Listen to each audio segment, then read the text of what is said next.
Kun koorsii Introduction to Law and Ethiopian Legal System jedhamu irratti tuutoriyaalii afaan Oromootiin isiniif kennamudha. Koorsiin kun jalqabatti barattoota seeraa waggaa jalqabaa yuunivarsiitii jooyin godhaniif kan kennamu yommuu ta'u, dipaartimentiiwwan tokko tokkoofis akkasuma akka dipaartimentii isaanii faana deemuutti keessaa filatamee ni kennama. Keessumaa sooshaal workiidhaaf jechuudha. Akkasuma immoo Department of Economics and Financeidhaaf illee dipaartimentii isaanii faana akka deemutti keessaa selektiif ta'ee yerootti kennamu ni jira jechuudha. Koorsiin kun koorsii baay'ee interestingii ta'edha. Keessumaaf immoo barattoota seeraatiif koorsii bu'uuraadha. Nagaa jirtu miti kabajamtoota maatii dirree barnootaa, nagaa isin gaafachuu hin daganne obboleessi keessan Oliyaad Baratichi yuunivarsiitii Finfinneetti School of Law irra. Egaa adduma barattoota seeraa waggaa jalqabaa yuunivarsiitii jooyin gootan koorsiin kun koorsii baay'ee murteessaadha isiniin jedheera. Koorsii kanarratti viidiyoon yuunit 1dha hamma 10tti hojjetamee jira jechaadha. Hojii baay'een itti dadhabee hojjedheedha baay'isoo tuutoriyaaliin viidiyoo kanarratti hojjedhe baay'ee nuffisiisaa ture. Sababni isaas hojiin kan dura hojjedheera wanta adda godhu yuunit 1dha hamma 10 warra jiran moojila qofarraa kan hin hojjedhe maateeriyaalii kana fayyadameeni malee PPT yookaan nootti biraa hin fayyadamne jechuudha. Guutummaa isaa maateeriyaalii kanarraan hojjedhe utuu homaarra hin darbin jechaadha.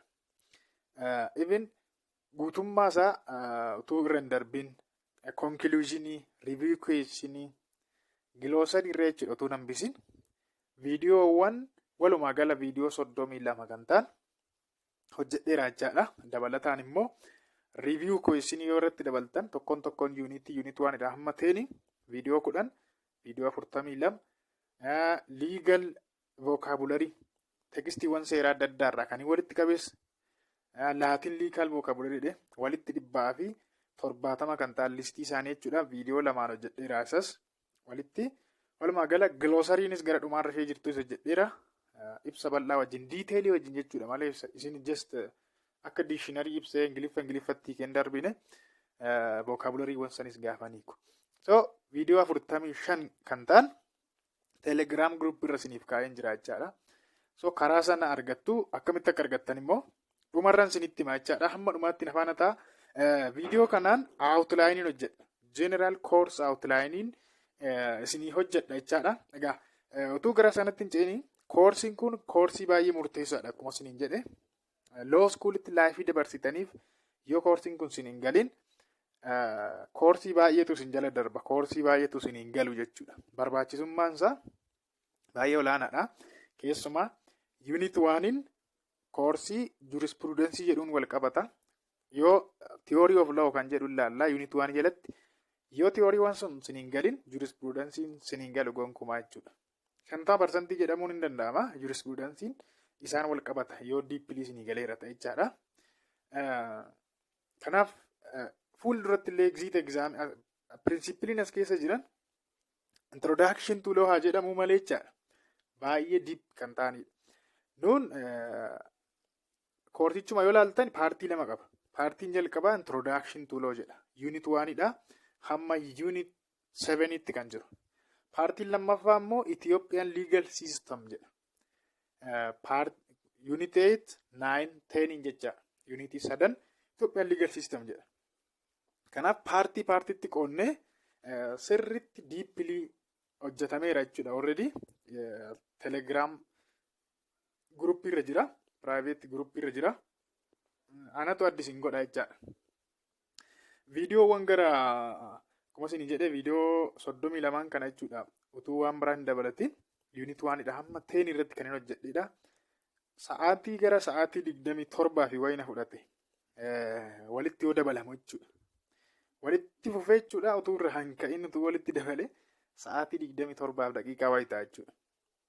Viidiyoowwan kun walitti dabalamanii utuu review questionii fi waan biraa hin dabalatin yuunit 1dha. Haga 10 kan jiran nootti qofti jechaadha.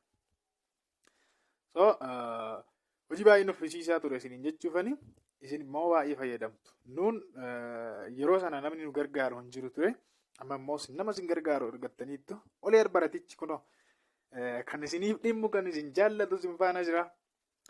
Okay. Hamma kana yoon jedhe Akkaataa gaa viidiyoowwan itti argattan booda isinitti argisiisa. Yuunit 1dha hamma 10tti guutummaansaa tokkoonsaa utuu irra hin darbi. Ibsa bal'aa wajjin. Yeroon ibsa isin ilaadhu ammoo koorsiiwwan loo iskuulitti fuula duratti fudhattan hundumaaf hintii isin ilaachaa. Keessumaa koorsii konstitutional law. Konstitutional law jechuun beekaa exit exam irratti bal'inaan koorsii ba'uudha. Gaaffiin achi keessaa ba'uudha. Even koorsiiwwan akka customary law tuqneerras keessattis baay'ee viidiyoowwan keenyaan jechaadha. Koorsiiwwan warra exit exam irratti baasaniin jechaan jiru. Warra hintii gaarii warra isin ilaadha jechaadha as keessa. Kun isaanii ba'uu dhiisuu danda'u exit exam irratti. Koorsiiwwan kan akka constitutional law isin jedheera, customary law, federalism, civil procedure, contract, law person, property warra kana hunduma isaa tuqeera jechaadha. Iddoon itti tuqe immoo isinitti argisiisan deema. Okay.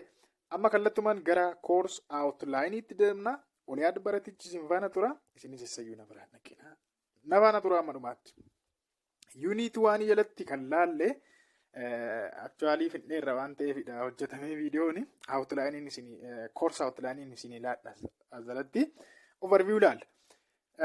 Part 1 egaa introduction to law jedha. Introduction to lawdha. Waa'ee filoosofii seeraa kana guutummaatti paartii 1 kanaan laallaa unit 1dha. Hamma 7 kan jiru.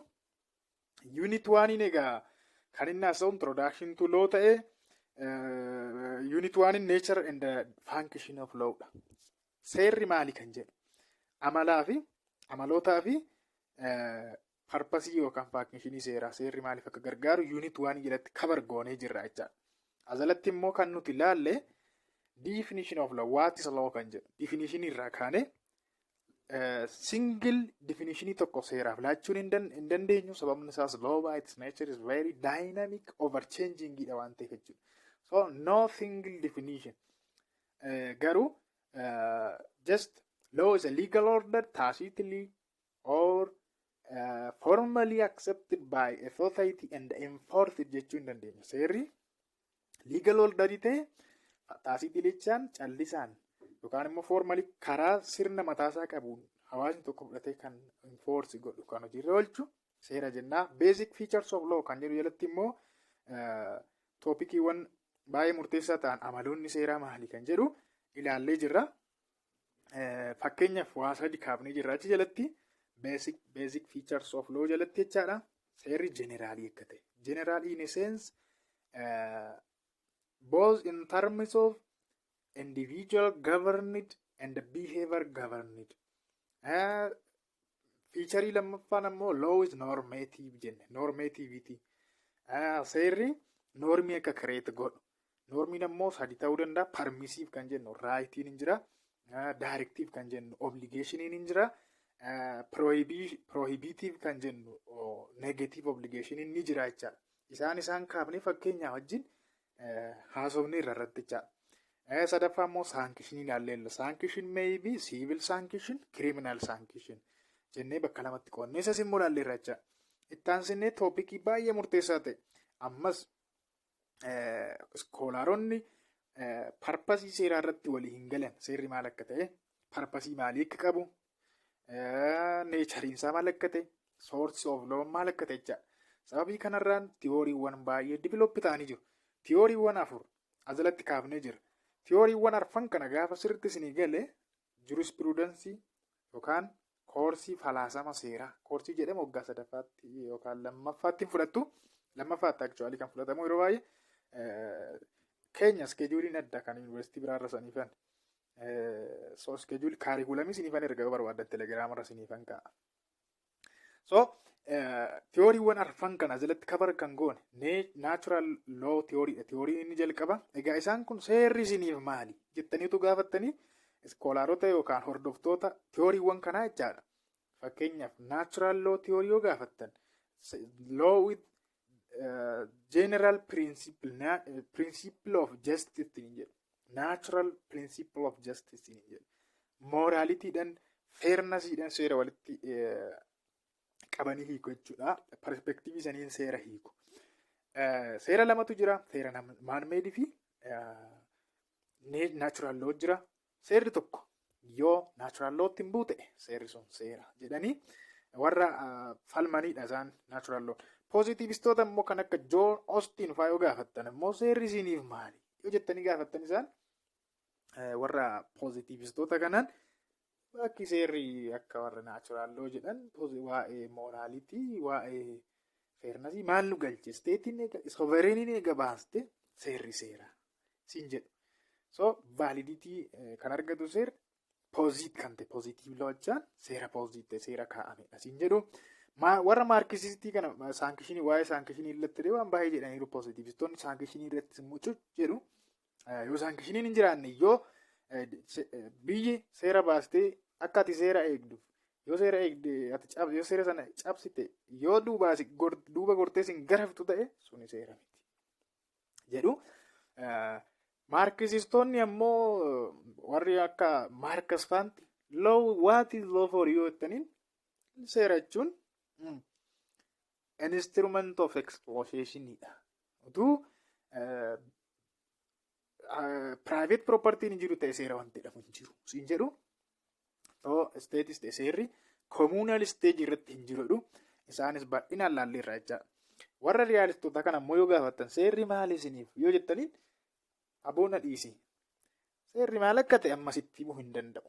Gaafa abbaan murtii seera waraqatarra jiru deed word jedhuun isaanii abbaan murtii kana sana jedhee gaafa hiikee abbaa murtii gaafadheen sa'aatii booda deebi'ee sitti masiin jedhu seerri maal akka ta'e. So riyaalistoonni immoo perspektiivii isaaniin hiiku. Yoo appiliikabila hin taane seerri guyyaa guyyaatti yoo solving goone piraaktikaalantiin yoo hin qabaanne seerri seera miti siin jedhu. Egaa teooriiwwan kana bal'inaan anshantii irraa hamma moderniitti ilaalleerra jechuudha. Anshantii warra Aristootil irraa kaasne haga amma modernii warra jiranitti tuqni kaasne irraa jurisprudensiin haraa isinitti hin ta'u teooriiwwan kana gaafa sirriitti hubattan. Function of law irrattis immoo namoonni waan baay'ee jedhaniiru. Scholarly jechuudha. Waa'ee function of law irratti waan baay'ee jedhanii jiru. So isa olaanu kana egaa paartii basic feature of law fi definition of law kan jedhu paartii tokkoon ilaalle major theories of law kan jedhu paartii lammataatiin ilaalle. Function of law kan jedhu ammoo seerri maal hojjeta kan jedhu waan iskoolaaronni jedhan achi jalatti kaasne paartii sadaffaatiin laalleerra jechuudha. Achuma Saalmoond maal akka jedhe Kaant faanti, Hobbes faanti, John Locke faanti, Holland faanti, Jeremy Bentham faanti, Pound faanti, Realistoonni maal jedhan kan jiru. From the perspective of utilitarianism, from the perspective of realism. So functionii seeraa, purposii seeraa laalleerra. Relationship between law and state kan jedhu paartii arfaffaatiin laallee jirra. Warri tokko state creates law kan jedhan jiru seera biyya tuume.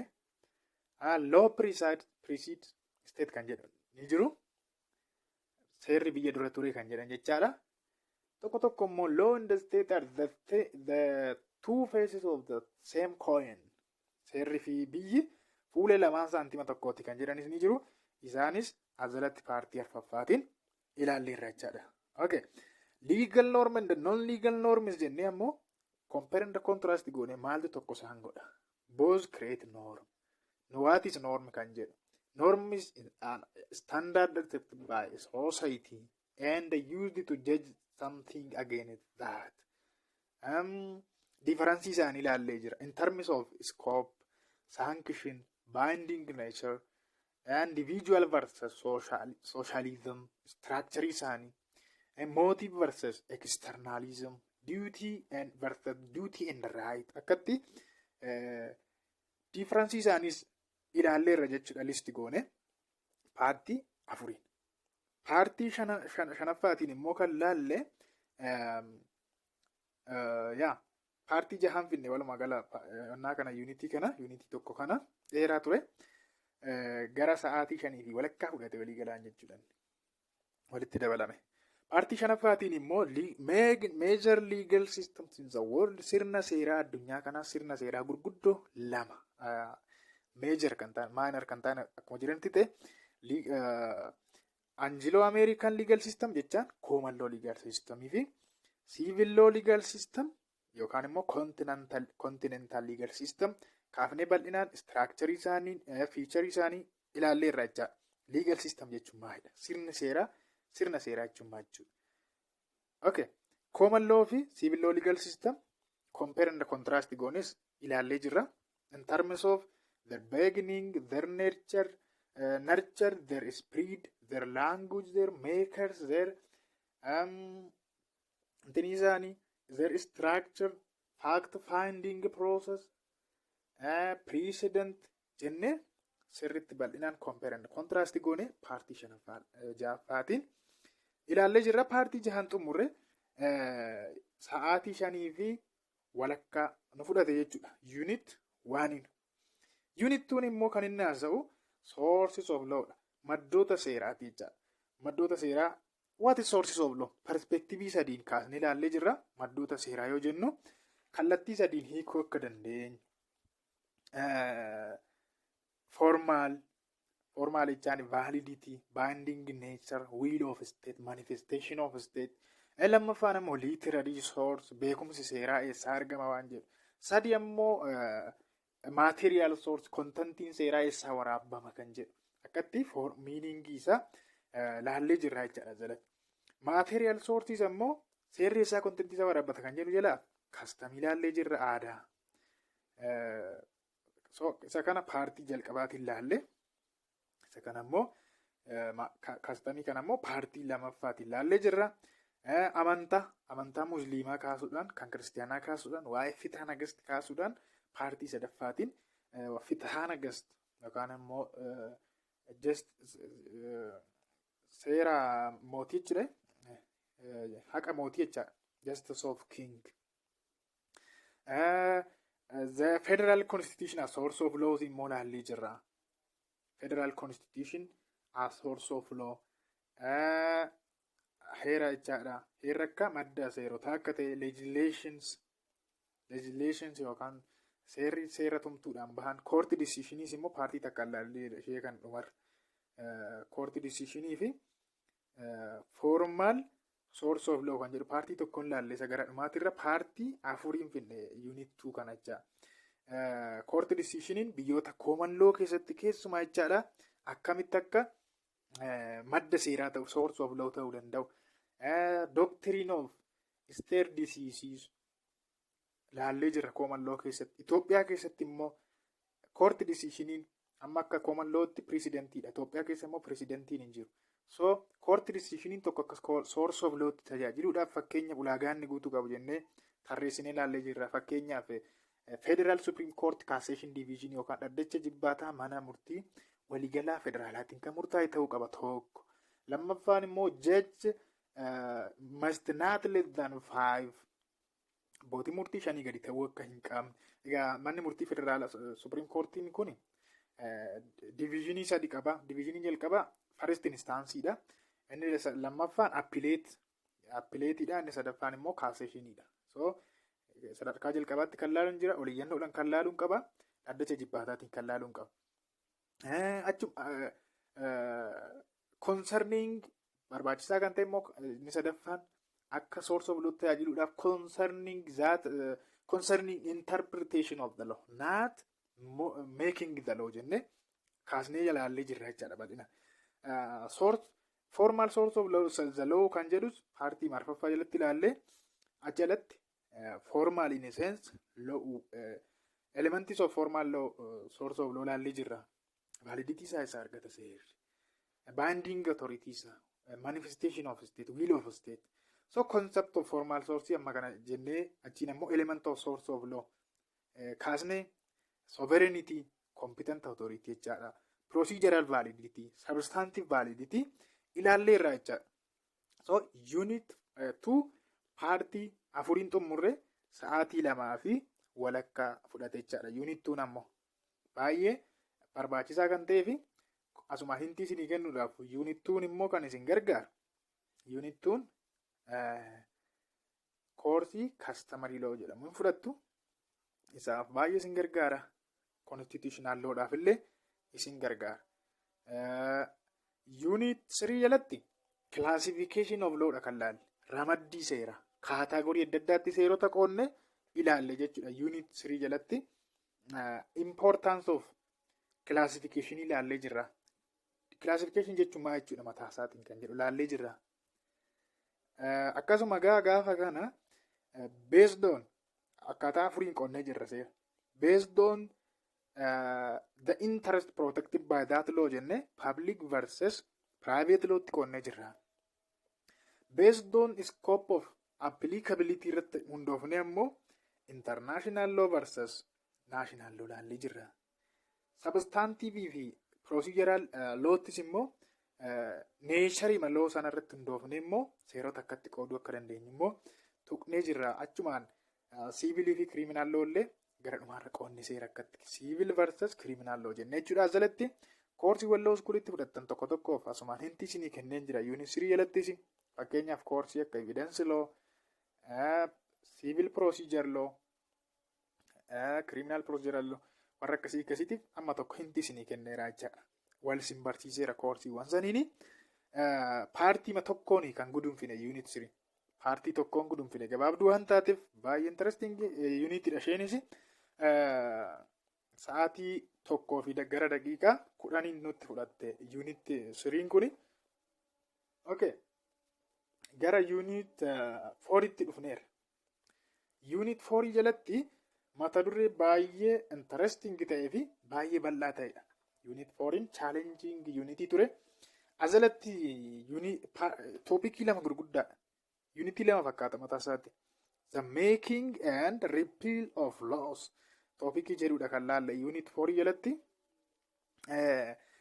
waa lamadha jechuudha. Seera tumuu fi seera haquu kan jedhu. So paartii gara 5ti sa'aatii 4 kan fudhatedha. Akkuma unit 1 sa'aatii 5 walakkaa fudhate kun homaan jedhu cufa. Sa'aatii 4 kan fudhate paartii 5 hojjenne jechuudha. Unit 4 kana jalqaba making of law kan laalle the making of law. So steps in law making ilaallee jirra jalatti. Seera uumuu seera tumuu jechuun maal jechuu akka ta'e kaasnee irraa. Steps in law making ilaallee irraa. Steppii kamii akka keessa darbu seerri tokko seera ta'uudhaaf. Egaa akka biyyaatti adda addaa. Fakkeenyaaf garuu walumaa galatti drafting ni jira, deliberation ni jira. Deliberation keessa iyyuu immoo steppii adda addaati jira. Promulgation ni jira, publication ni jira. Who initiates the law kan jedhus immoo kaafnee irraa suma jalatti. Who initiates the draft? Eenyutu wixinee seeraa jalqaba? Biyyatti adda addaa kan Itoophiyaas immoo gara gadiitti kaasneerra. Seerota ammaa kana eenyutu initiate godha kan jedhu. Paartii jalqabaatiin akka kanatti kana laalleerra jechaadha. Paartii lammaffaatiin immoo comparative study of law making process in Itoophiyaa. Wal birqabbiidhaan laallee jirra jechaadha. Kan bara Haile Sillaasee kaasnee jirra.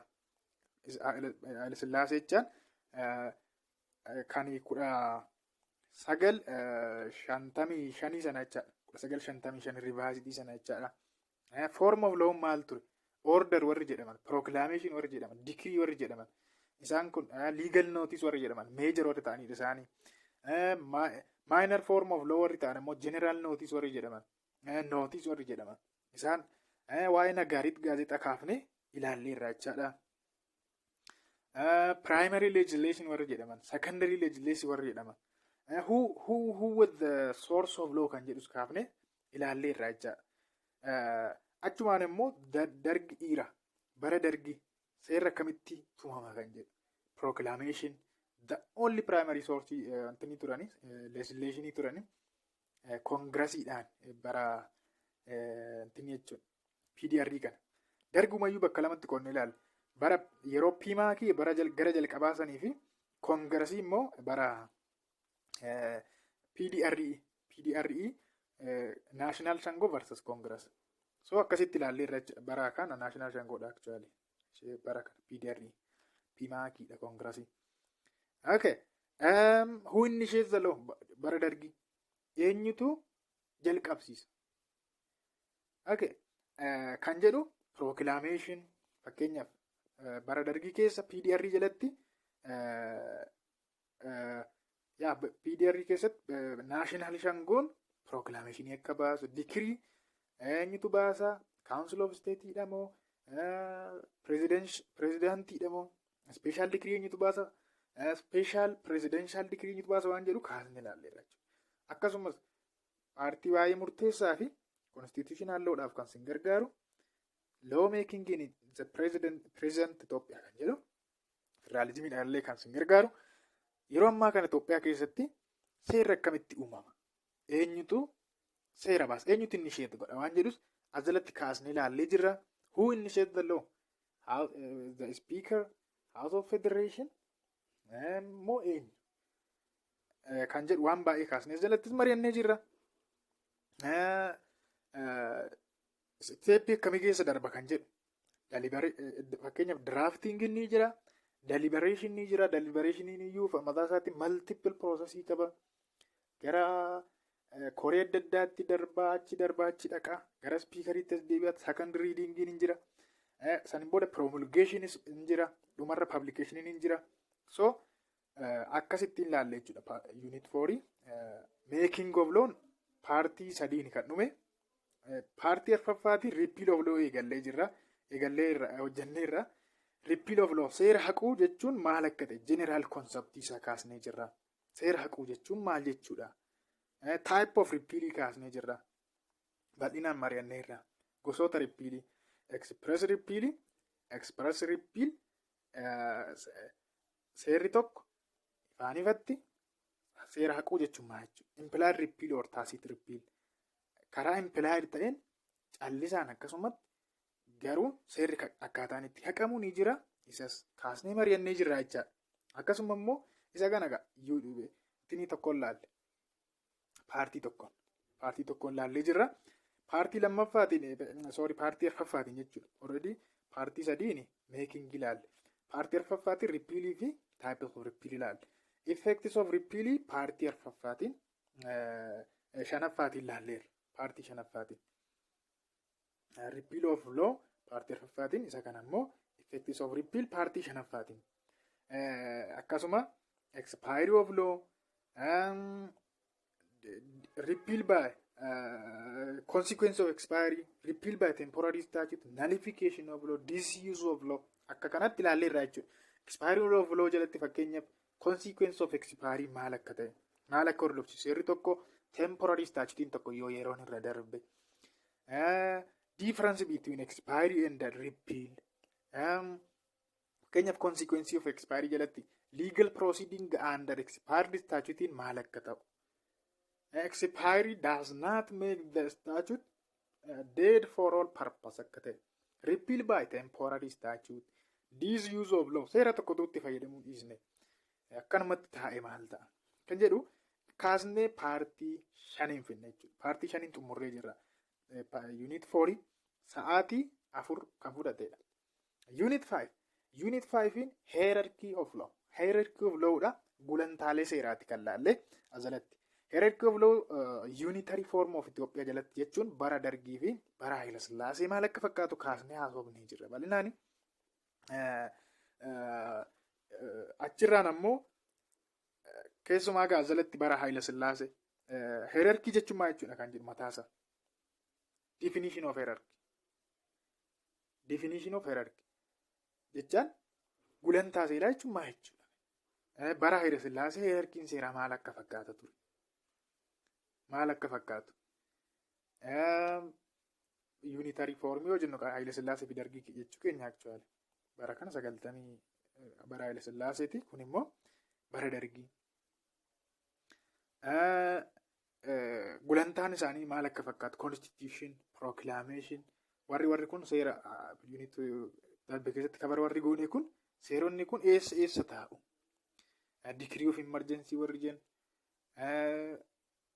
So akka kanatti ilaallee irraa jechaadha. Hierarchy of law under Itoophiyaa ammaa jalatti hoo. Gulantaaleen seeraa maal akka fakkaatu? Controversial point baay'ee kaasnee ilaallee jirra. Jalattis constitutioniin eessa kaa'ama? Constitutionii wal lama gaafachiisu supreme law of the landidha. Garuu controversial point warri ta'an international treatywan eessa kaa'aman? Proclamationiin eessa kaa'ama? Domestic loon biraa eessa kaa'amu kan jedhu. Federal legislationii fi hierarchy isaanii. Seerota naannoo fi hierarchy isaanis kaasnee paartii lamaan xumurre. Unit 5 actually paartii lamaan sa'aatii 2:15 qofa nutti fudhate. Sa'aatii 2:15 kan xumurredha Unit 5. Unit 6 jalatti interpretation of the laws dha kan laalle. Unity baay'een interesting ta'edha. Unitiin kunis unity kana jalatti seera hiikuu jechuun maal akka ta'e ilaallee jirra.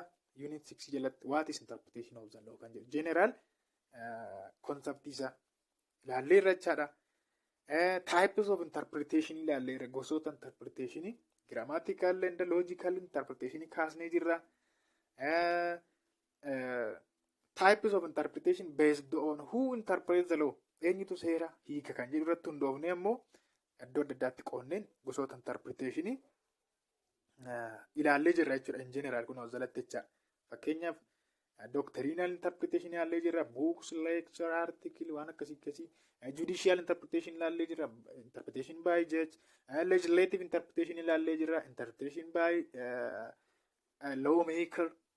So kana kaasnee irra interpretation of statute common law keessatti statute tokko akkamitti akka hiikamu ilaallee jirra.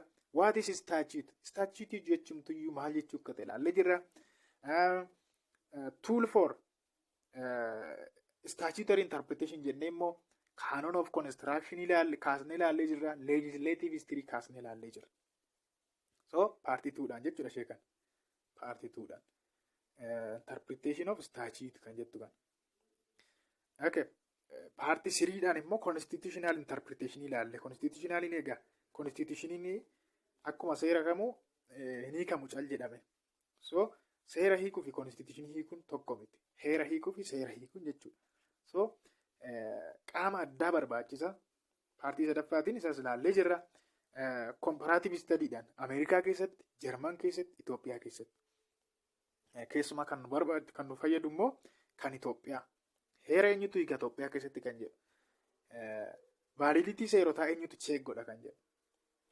Ameerikaa keessatti kan jedhu.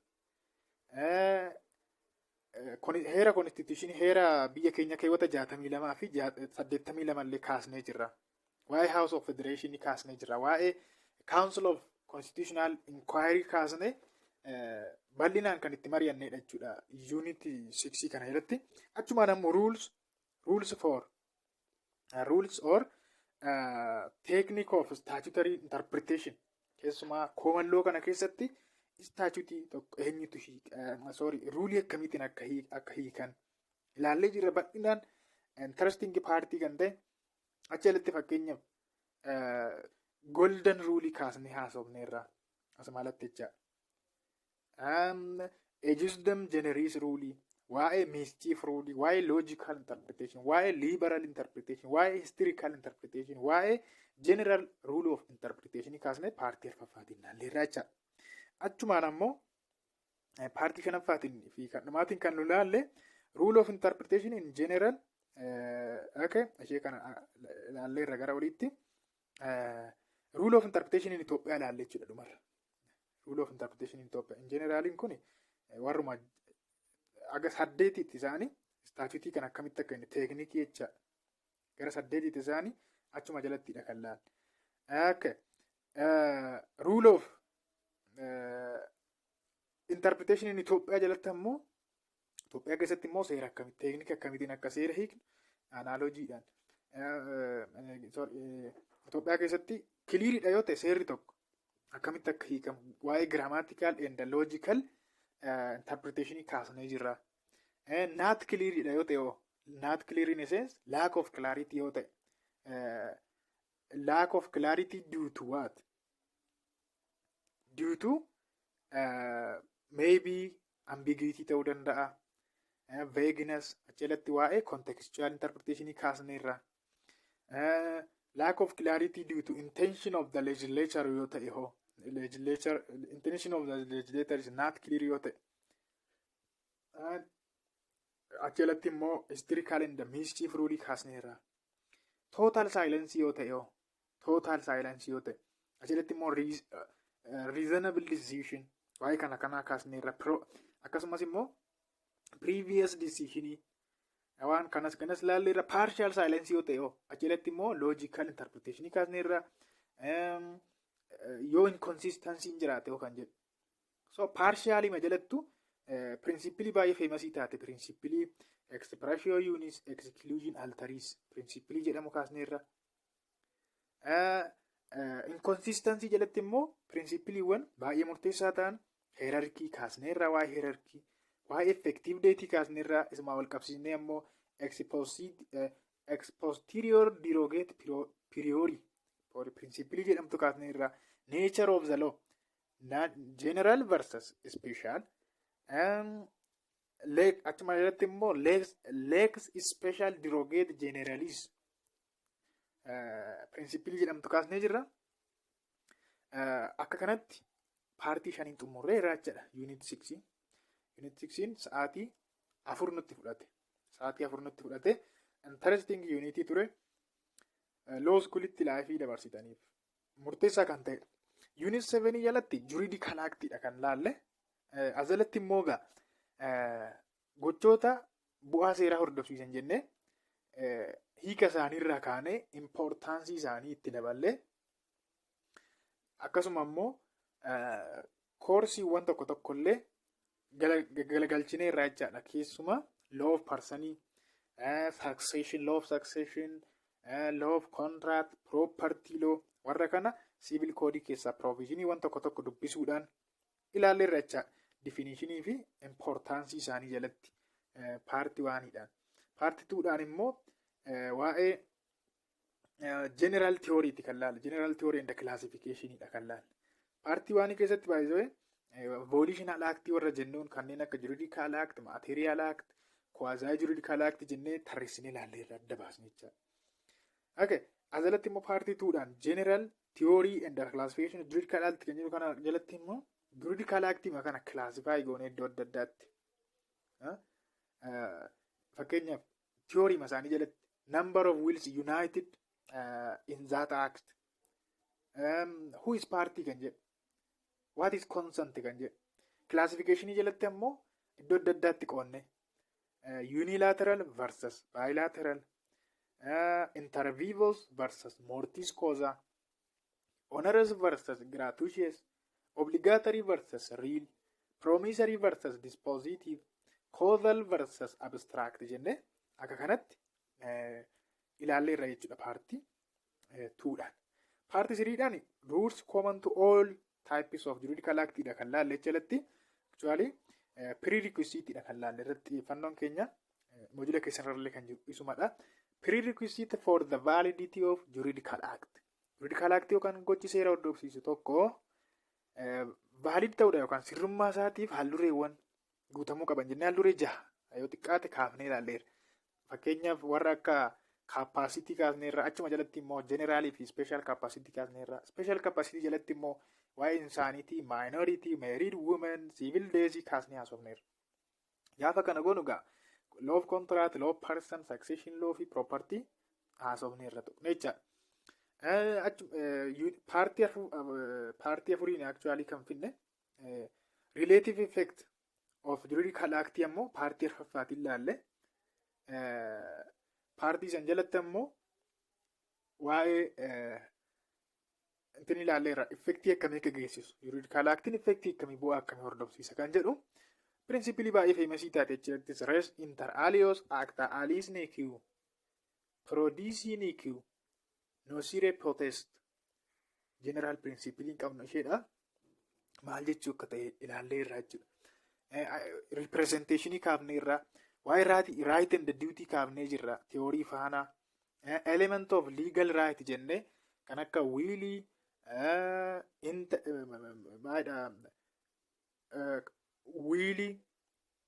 protection intentionii waan akkasii kaasnee haasofneerra jechuudha. Unit 7 jalatti waa'ee rightis immoo laalle paartii afuriin finne sa'aatii gara afuriin fudhate actually unit 7 kun jechaadha. Innis baay'ee murteessaa.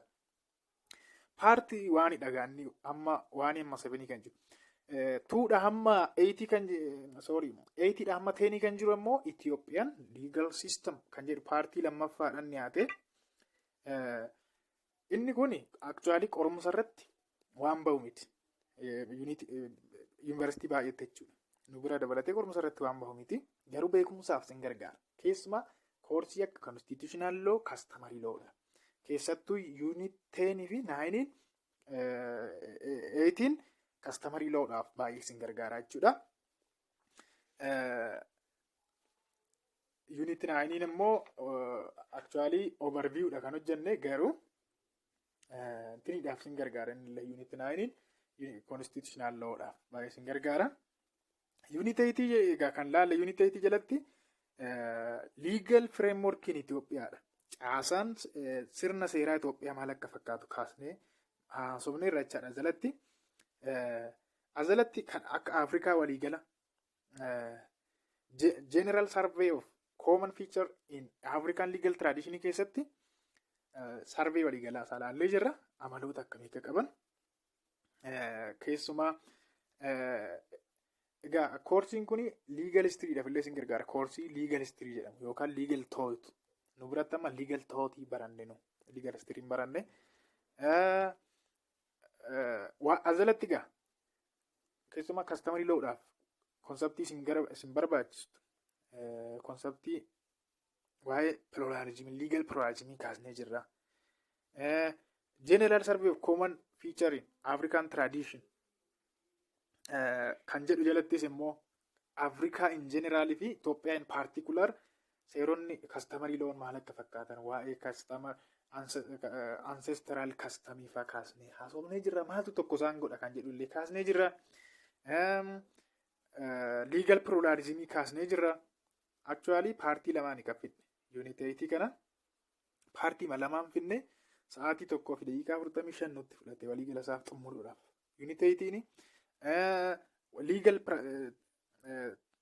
transplantation from foreign source seera tokko foreign source irraa akkamitti akka boroo goon waa'ee seera ergifachuu fi reception donation waan akkasii kaasnee haasofnee irra jechuudha. Jalattis isa kana immoo paartii lammaffaatiin overview jechuudha. General overview of laws and practice in Ethiopia maal akka fakkaatu. Constitutionii ammaa kana federal federal constitutionii kana kaasuudhaan ilaallee jirra. Federal constitutionii maranneerra. The federal law and the regional law practice isaanii kaasnee jirra. Legal framework dha kan laallu jechuudha. Caasaalee seerotaa jecha caasaalee sirna seeraa. Conflict between federal fi regional law nuti walitti bu'anii maaltu ta'a kan jedhu. Official norm fi unofficial norm warra jedhaman kaasnee maranneerra. Paartii lamaan fidne unity 8 sa'aatii 1 daqiiqaa 45 waan akkasii nutti kan fudhatedha. Okay, unity 9 actually overview dha kan laalle. Unity 9 amma kana waan deeply akka laallu waan nu godhuuf miti. Kan inni tarreessu keewwatuma heera fidiriiti akkasuma immoo proclamationidha. Proclamationiin immoo amala isaaniitiin ni jijjiiramu. Labsiiwwan jechaadha yeroo yerootti geddaramu. So isaan deeply ilaaluun nu fayyadu yeroo yerootti geddaramu. Kun isaanii nu ilaallatu jechuudha. Institutionii biraa ilaallata. Institutional framework dha. Caasaa ijaarmiyaalee ti jechuudha. Jalatti immoo kan laallu yookaan immoo የተቋማት መዋቅር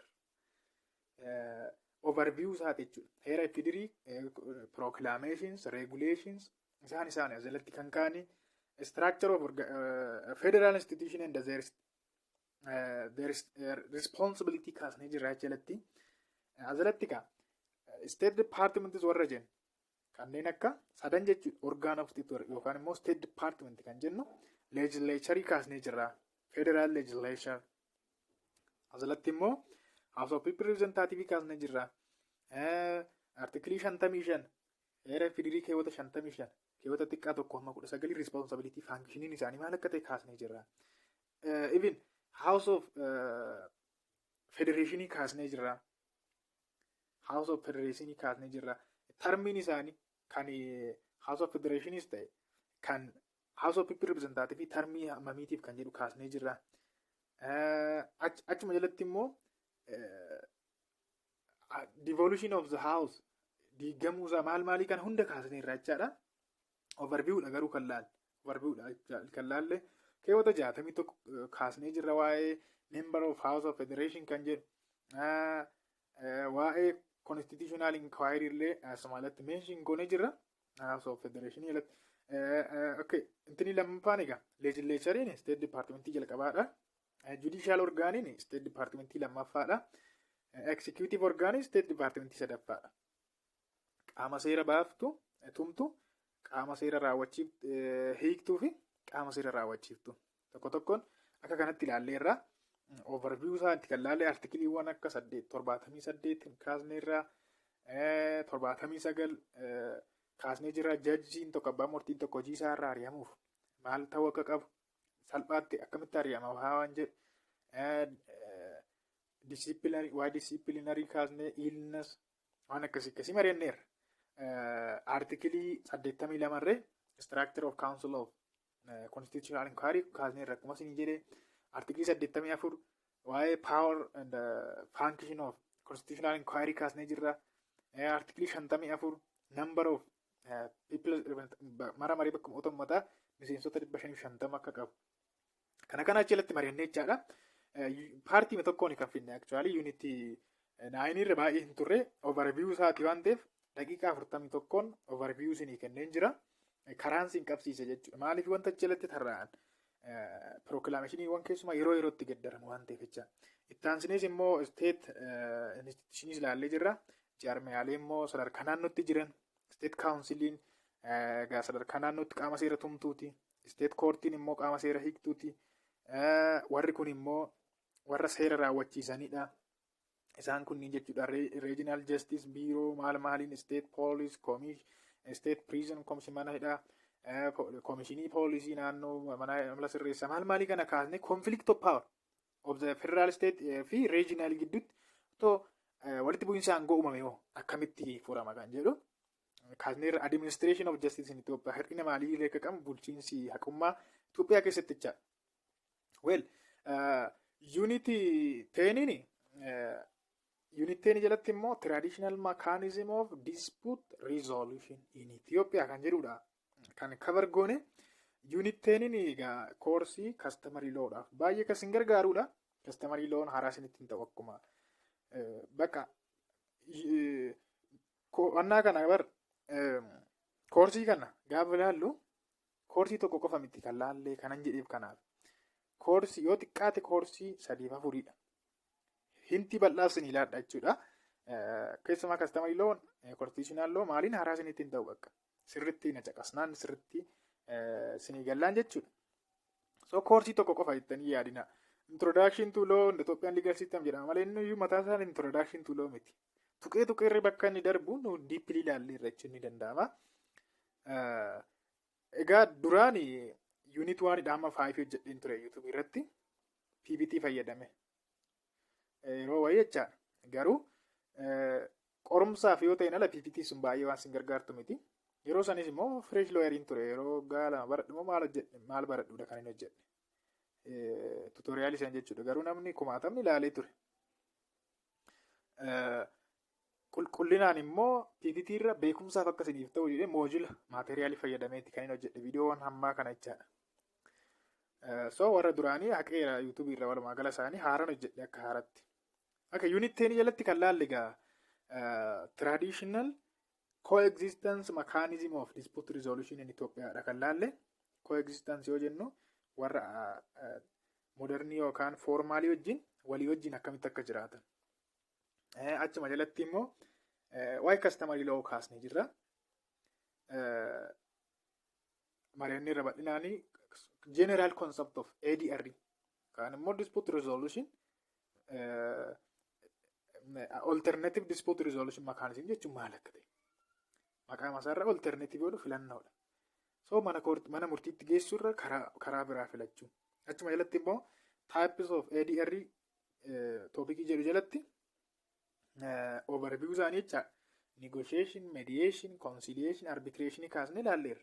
Definitionii fi ADR antin isaanii wajjin jechaadha. Neecharii isaanii wajjin. Paartii 2dhaan paartii lamaan finne unity kana. Modes and the nature of traditional customary or mechanism of dispute settlement Itoophiyaa kan jedhu paartii 2dhaan kan nuti ilaalle Itoophiyaa keessatti akkamiin karaadhatiin walitti bu'iinsa akka furamu. Mechanism of economic dispute, mechanism of family dispute, actis sun yoo crime ta'e yoo yakka ta'e tribal dispute qomoodhaan walitti bu'iinsa yoo jiraate gosaan walitti bu'iinsa gosaa kan jedhu asalatti kaasnee ilaalle irraa jechaadha. So unity 10 kana immoo paartii lamaanii kan nuti finne yoo immoo konfliktiin jiraate yoo kan jedhus immoo akkamitti fura. Formal one prevail over traditional one jenne waan akkasii kaasnee haasofnee jirra. Unit 10 paartii lamaan finne sa'aatii 1 fi daqiiqaa 45 kan nutti fudhateedha. Unit 10 actually dhumarra review question gaa kan unity waan itis kan hunda isaa iyyuu ilaalleerra viidiyoo tokko irra jedhe isaaniif kophaatti jechuudha. So hundi isaa telegiraamii irra isinii kaa'een jira kurnan isaanii. Review questionsiin kun warri kun jechaadha. Warra intiniiti unit 1dha hamma 10 keessaa kan fudhatamanidha. Akka 40 kan ta'an jechuudha. Gaaffilee 40 kan ta'an walumaa gala unit 1 fi 10 keessaa warra fudhataman gara dhumaarra warri jiran kana jechuudha. Isaan paartii tokkoon hojjedhe isaaniin yoo walitti dabaltan 11 ta'a jechuudha. Review questionii qofti. Glossariinis paartii tokkoon hojjedheera. Ishee kanas just akka vocabulary wayiiti. So ishees immoo akka sin fayyada jedhee waan yaadeef daqiiqaa akka 16 maali 15tiin hojjedheen jira. Legal vocabulary jedhee 150 isaanii 125 kan ta'an listii hojjedheen jira. Ibsa bal'aa wajjin koodii illee tuttuquudhaan laatinii ta'anii laatiin oriijinii ta'anii vocabulary seeraa kan ta'an jedhee 50 isaanii tekstiiwwan seeraa adda addaarraa yeroo adda addaatti kan walitti qabe hojjedheen jira jechuudha. Tuutoriyaalii irrattis walumaa gala gara viidiyoo 46 naannoo kanaati. So gorsa seeraatii fi koorsaa outlaanii kana malee jechaadha. Viidiyoo 46 walitti 48 ta'u kanneen lamaanii walitti dabale group telegram groupii private ta'e baneen jira. Kallattiidhaan bilbila koo sinittan argisiisa kunoo telegram groupii fi bilbila koo jechuudha. Dhuma viidiyoo kanarra sinittan argisiisa kallattiidhaan bilbila kootiin na dubbistu anatu addisin godha private groupii waan ta'eef yoo bilbila jijjiirellee gaa yeroo yerootti tarii asuma kun koomentii kana jalatti piin godheen sinii kaa'a jechaadha. Koomentii viidiyoo kana viidiyoon kun yuutuubii irra jira waan ta'eef koomentii viidiyoo kanaa jalatti bilbila yoo kan jijjiirullee ta'e piin godheen siniif kaa'a jechaadha. Inbox na gootu barattoonni haaraa gara loo iskuulitti dabalantan addisin godha jechuudha. Gruppii keessatti viidiyoowwan hundaa achi ergattu. Ammee gruppicha gruppicha sinitti argisiiseen actually anatu addisin godha garuu just fi qajeelfama tokko sinitti men xumuraa jechaadha. Okay, telegram mokorraan isinitti argisiisa. Egaa private groupidha sinin jedheera. So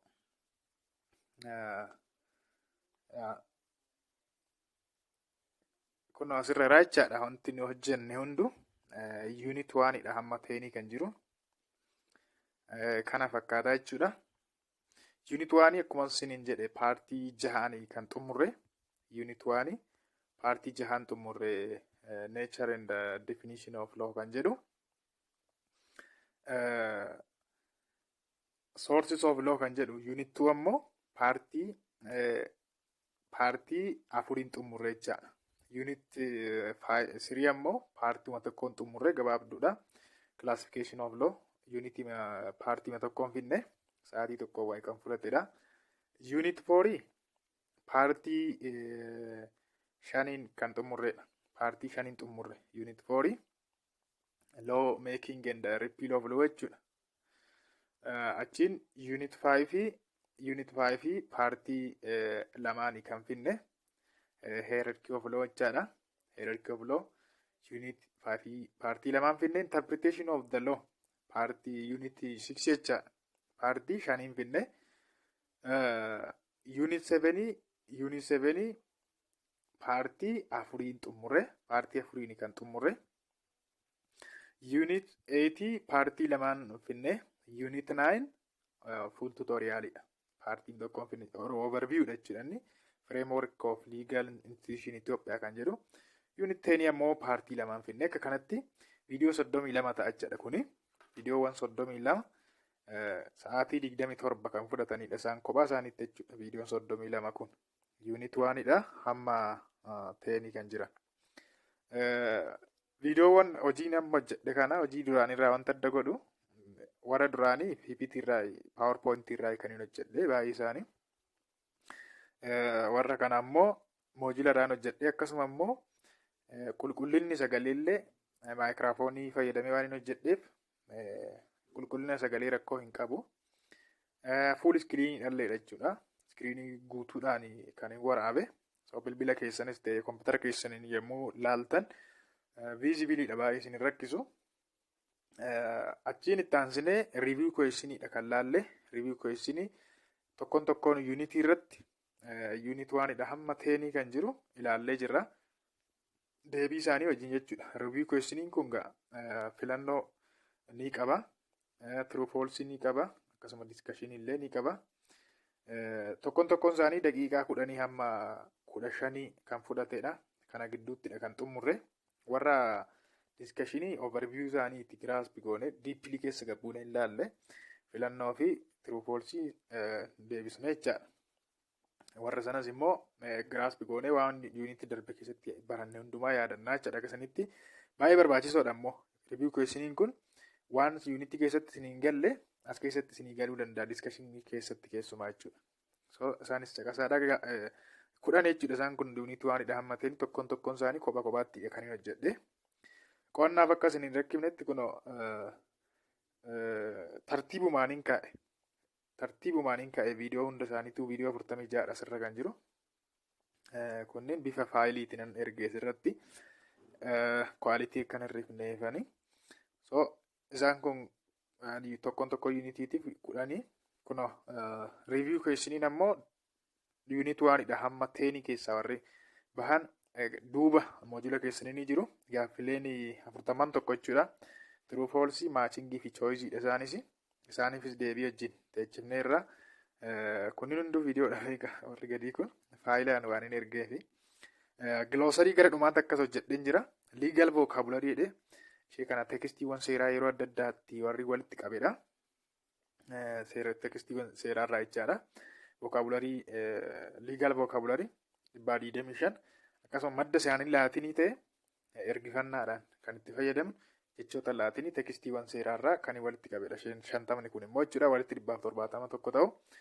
egaa laatinii yookaan ingiliffa afaan oromootti hiikee qofa miti kan inni ise akkasinii galuu danda'utti ibsa bal'aa wajjin kan hin kaa'e jechuudha walumaa gala kana fakkaata private groupidha akkuma isiniin jedhe anatu addisiin godha kanaaf lakkoofsa bilbilaa koon isinii barreessa jechuudha kun asirratti koomentii jalattis immoo koomentii viidiyoo kanaa jalattis immoo piin godheen teechisa jechuudha lakkoofsa bilbilaa tarii yoo jijjiirellee lakkoofsa bilbilaa 965 36 35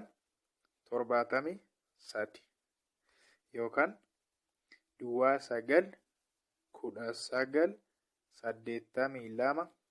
82 11 Oliyaad Makuriyaa yookaan Oliyaad Baraticha naan jedhaani natti tola maqichi yookaan immoo username kootiin telegiraamaan inbox na gochuu hin dandeessu Oliyaad Makuriyaatti kun username kanaan inbox yoo na gootan na argattu jechuudha yookaan immoo na bilbiltanis addi na godhachuu hin dandeessu barattoota warra isin ilaallatu qofa waggaa lammaffaa waggaa sadaffaa arfaffaa introduction to loan warra isin ilaallanne tuna dhiphisuu baattanii gaariidha dhiifama wajjin jechuudha yoon koorsii biraa irratti hojjedhe anuu announcing godha sinan beeksisa ammatti kan hojjetame introduction to loan nu fayyada nu sirriitti nuun galiin irra darbine yoo jettanis immoo hin dandeessu akkasumas immoo dipaartimentii biraa keessa dipaartimentii seeraan ala warri jirtan warri isin ilaallatus galuu hin dandeessu. Kan kanarraa hafe kun biijiitu na gochuu baattanii gaariidha jechuun kallattumaan dhimma keessanitti faatu dabartanii gaariidha.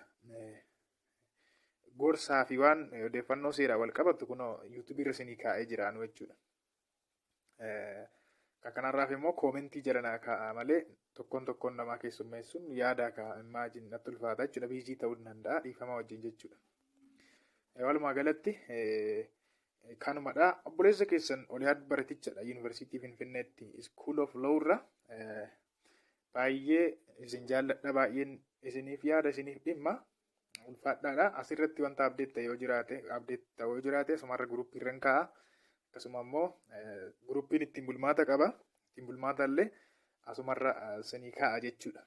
Kanaaf inbox na gootu anatu adda isin godha jechuudha. Namoonni tokko haga dhumaa utuu hin dhaggeeffatin eessaa argannaa guruppii akkamitti argannaa viidiyoo kana hamma dhumaatti yoo hin dhaggeeffatin dhuftanii akkasumaan jettan na aarsitu beekaa. Nu gaha bakka nagaadhaan naa turaadha. Baay'een isin jaalladha.